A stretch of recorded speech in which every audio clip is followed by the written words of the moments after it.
Ini po ang nahiling kong lutoon nun yan sa rep no? So, ining sinigang na hipon. So, hinanda ko na po yung mga sangkap. At ito na nga, nagisa-gisa na po ako ng bawang at sibuyas. At sunod kong nilagay na po ang hipon.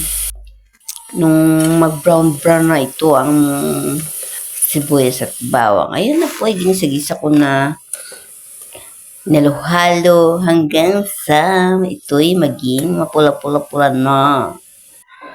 At yan, nilagyan ko na siya ng tubig. At dinagdagan ko pa yan. Ayan na, nilagyan ko na siya ng paminta. Hanggang sa dumami pa siya. Sumunod ay bitchin. Ayan, itaktak mo na. Ang sumunod na ay sinigang sa gabi. Yan yung gusto kong ilagay talaga sa mga sinigang para hindi maasim. So, sinunod ko na ngayon ang mga gulay. Sitaw, gabi, saka labanus. Saka tinakluban ko na ikan takop na kaldero. Pagkatapos, tinignan ko muna.